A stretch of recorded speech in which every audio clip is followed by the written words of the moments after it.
Hello, bookworms! Welcome back to the Bonafide Bookworm. I'm your host, Rachel, and if you're here to read along with me and improve your English. So, a few things. I wanted to give a book review on a book that I read a really long time ago. I'm a slow reader a lot of times. I like to enjoy the book. I don't just zoom through it. I take my time and read it when I feel like it. And if it's a book I really enjoy and I know it's at the end of a series, it's like I almost put off reading it because I know that that's it. That's the end of that world. So the Sixth Target is what I'm reading right now by James Patterson because I'm on that kick right now of trying to read the Women's Murder Club series that he has. And apparently there are a lot of books. I guess he's still writing them, so I don't know when I'm going to finish that series. I might have to go off into something else. But right now, that's what I'm reading, so I'm just kind of going down that path. So the book I want to review, like I said, is a book that I read a long time ago. It's called Black Sun Rising, and I will pop that up over here somewhere. And that book is by C.S. Friedman. I read this book a long time ago, probably in the 90s, I guess. Yeah, probably the 90s. And it was kind of my first introduction to reading science fiction. And I didn't realize that it was going to be a science fiction book. I was actually a little confused when I started reading the first part of it because it's talking about a shipwreck and all this on a planet. And I've never been a reader of science fiction. I like to watch science fiction stuff, but I've never really gotten into reading a lot of science fiction. So this book, though, such a good book, so well done. It's actually a series. It's called the Cold Fire Trilogy. And the first book, it kind of gives you a glimpse into the past is what you're looking at when you first read the part about this ship. And I don't feel like I'm really given spoilers in this because it kind of explains it pretty quickly in the first few chapters, first chapter, if I'm remembering correctly. But essentially, they crash on this planet, and that planet can take things from your mind and make them real, truly flesh and blood real. They can harm you, they can do good, all of these types of things. And what they determine is they need to harness this power to make it like Earth, to make it what we were used to. And so that's where the kind of magic element, so to speak, comes in, even though it's really, truly somehow the way your biology interacts with the planet, and some people interact better with it. And you do find that there are natural humanoid type things on this planet, and really by humans coming on this planet, we messed up their natural environment. So that's also interesting because they have a natural connection with the world because they're supposed to be there. So that's also interesting how they interact with that world. So this book focuses on, like I said, people wanted to come together to try to make the world like Earth, and the best way they could think to do this was through religion. So there's a big church that is very similar to the Catholic Church, with the same mindset, the same goal of having God and all this. But at the same time, if you're going to have God, you're probably going to have the devil and demons and all the bad things that go along with it. And then it continues on, and you have other religions that pop up. So it's a really interesting concept, very good book. Your main character, you end up finding that there's really kind of two main characters, and I'm not going to get into the story too far in one of the characters because it would spoil the books. But there's a main character in there that is my favorite, and he is kind of over this whole forest. He can control the planet very well, and so he has created his own version of Earth in this one forest where he is literally the king of his castle. And it's not necessarily good, though. He's not necessarily a good guy. It's one of those, like, just leave him alone and he'll leave you alone. But in this situation, our other main character cannot leave him alone. He actually needs to talk to him and interact with him and go into this forest. And in so doing, launches 2 other books, is the best way to say it. I really like how she created his character, though. He's very vampire-ish, and that's what I liked about it, because I love vampire books. But anyway, the book is called The Black Sun Rising by C.S. Friedman. The trilogy is the Coldfire trilogy. Fun. My favorite book is the first book of that series. The other 2 I don't enjoy as much, although they are good, and the bond of the 2 main characters develops more, and you understand both sides of their personalities, why one person made this choice, and how this person, you could see that they could have fallen into the same trap as the other person.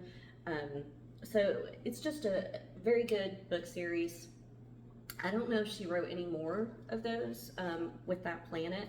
I can't remember, because it's, like I said, it's been like since the 90s since I read those books, but they are good books. Just a reminder, our next book will be Saving Sadie, so we'll get into that. It's by Joel Durst-Dower with Elizabeth Ridley, so that will be our next book. But for now, we're going back to our action-packed, unfortunately, book of Untamed Seas by Deborah Kiley and Meg Noonan. And we just lost one of our crew. John was having massive hallucinations, and he jumped out of the Zodiac and started swimming to shore because he thought that they were like out on a lake off of Oregon's coast, I think, is where he thought they were. I think that's where he's referencing. And all we hear are some screams, and so we know that the sharks got him. So we're just down to Mark, Meg, Brad, and Deb. So diving back in, page 157, chapter 9. Now we were 4. I slumped against the rubber wall and buried my face in my knees and cried. I couldn't get that final scream out of my head. There was nothing else but that scream. No slapping water, no chattering teeth, nothing. I would never hear anything again but that scream. The only way to free myself of it was to go head first into the water, drown it, smother it, flood it out of my ringing skull. I had to fight it. I started to say the Lord's Prayer again, Our Father who art in heaven. Mark looked at me. I must have been saying it out loud. I didn't care. The words came haltingly, but they came, and the scream faded. As long as I kept saying these words, I knew I was all right. It was my only proof that I had not gone mad, that I had not followed John over the edge. Sometime during the night, I asked Meg if she wanted to come sit with me. She looked at me with such confusion I had the feeling she didn't know who I was. She seemed to be in shock. I slipped under the bow cover and found Brad lying awake. Meg's in bad shape, I said. I know. If you want to sleep, I'll watch you, I said. Brad closed his eyes and his face relaxed. I thought about his mother, how she must have watched him sleep 1,000 times just like this. She was probably the kind of mother who would smooth the blanket over you and touch your cheek and say things like, sleep tight. I thought about the years I had lived in Fort Worth. My mother had just gotten divorced again and we had to move. I was miserable. Starting another school in the middle of the year, a gangly 7th grader trying to make kids like me even though I was new. I did my first hit of acid that year. My mother traveled a lot, and when she was gone, I usually stayed with family friends. I called Auntie Skeet and Uncle Jim. Though we were not related by blood, they treated me as their own. When I got into trouble, which was almost all the time, They disciplined me just as they disciplined their own daughter, Tisha, who is also my best friend. And I felt they loved me that way too. In my mind, I saw Annie Skeet's open face and gentle eyes and heard her voice. She used to say things like, "Sleep tight." The Zodiac made a sudden lurch. Somebody was moving around. Brad moaned and turned his head. "Hey, lady," I heard Mark say. I held my breath. "I think it's about time you and me had sex." He was talking to Meg. Brad opened his eyes. He had heard it too. "Oh my God," I whispered. "We've got to do something." "Wait, let's just see how she handles it," Brad said. We peered out, trying to see what was going on. Meg was still huddled in the corner. I saw Mark reach out and touch her face, then finger her matted hair. She began to cry. Mark pulled his hand away abruptly and said, fuck you, I'm tired of playing games. I'm going back to the 7-Eleven to get some cigarettes." Brad and I ducked out from underneath the bow. As we did, we saw Mark lower himself over the side. "Mark, stop," Brad said. "I'm not going anywhere," he said. "I'm just going to hang here a minute and stretch my legs." His voice had an eerie serenity to it. I saw his pale hands moving, one over the other along the side of the boat toward the bow. There was a metal handle in the front of the dinghy. I figured he was going forward so he could grab hold of it. Then I had a chilling thought. "Brad, are there any patches up there? Do you think he's going to pull off the patches?" We both scrambled forward to see what Mark was doing. I leaned over the port side but didn't see him. Brad looked over the starboard. No Mark. Now I was starting to panic. What was he going to do? Try to sink us, flip us over? What twisted thing was he going to do next? If he went for the patches, I would kill him. Brad startled me by plunging his hand down into the water. He brought it up with a small triggerfish wriggling in his fingers. "I caught it," he said. "There's a whole school of them. I caught it." I couldn't believe it. He had caught a fish with his bare hands. "What do we do with it now?" he said. "Clean it," I said, "then eat it." "With what?" I remembered seeing my uncle gut a fish once by sticking his finger in the creature's belly and ripping it open. "Give it to me," I said. As Brad handed me the fish, it slipped through my fingers and flopped into the bottom of the dinghy. We both scrambled to catch it again. Brad got it and held it out to me. I dug my finger into its soft white belly and dug its entrails out. Then I threw the guts, dripping blood, over the side and held the still quivering fish out to Brad. "Go ahead," Brad said. I brought the fish up to my mouth and gnawed at it, but my jaws were so sore and my teeth so sensitive that I couldn't even break the skin. I handed the fish to Brad so he could try, but he couldn't break off anything either. The fish was just too tough and we were too weak. Brad threw the fish overboard in anger and I started to cry. To have food and not be able to eat it. Suddenly something slammed into the Zodiac. In our excitement over the fish, we had forgotten about Mark. "What's he doing?" I said as we were struck again. "Cut the shit, Mark! Mark!" We searched all around the edge of the dinghy, but we didn't see him. We felt for his hands. He was playing games with us. The dinghy spun again. He was going to kill us. He was trying to kill us all. In the darkness, I could make out some turbulence in the water about 10 feet off our port side. Then we were hit again and I felt something under us, shimmying along the bottom. Another blow shoved us forward. We were being attacked by sharks. I knew I was going to die. Time stopped. I heard Meg's frantic cries. I saw Brad's panicked eyes. I felt the rough skin scrape along the dinghy. The bow lifted up, then dropped back down. The dinghy spun around. I was paralyzed with terror. Brad grabbed me and pulled me flat to the bottom of the dinghy. We clung to each other as the sharks continued their frenzied assault. We were being battered from all sides. They knew we were in here. They wanted us out. It was too much. The scraping skin, the blows, the frothing water, the screams. My mind bent around a corner, wanting to go down a road where there were no sharks, no seeping water, no fear.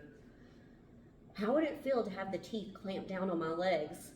What if I didn't die immediately? What if I stayed alive long enough to feel another bite being taken out of my flesh, and another? What if the sharks tore Brad apart in front of me? Why not jump in? Why not get it over with? Better to go quick than lie here like this, listening, waiting for the first hissing hole out from under us. Oh wait, waiting for the first hissing hole for the hard rubber to go flaccid, for the platform to sink out from under us. I couldn't stand it another minute. The waiting, the absolute horror of it all. I clutched Brad and felt such sorrow. It was over. No one would ever know how I died, how long I fought to hold on, how hard I tried, how much I wanted to live. No one would ever know that I had been something in. No one would ever know that I had seen something in myself out here that I had never seen before. I had seen strength. I closed my eyes and prayed and waited to die. Darkness, water against rubber, rising and falling, something moving under the bottom of the boat. Sharks. Somehow I had fallen asleep even as the sharks hammered at us. And they were still there. And they were still here, sorry. I felt one make another pass, probing, trying to see if there was any more fresh meat, any reason to stick around. Brad's eyes were open now, and he was listening too, as the sharks continued to buffet the Zodiac. I have to sit up, he said suddenly. I can't lie here anymore. They're still here, I said. I can't take it, Brad said. Mark, I know, they got him. We were silent for a minute, then Brad said, he was married, you know. You're kidding. They were separated. He felt really bad, Brad said. Meg called out for John. Brad moved over next to her. I felt alone and abandoned at the bow.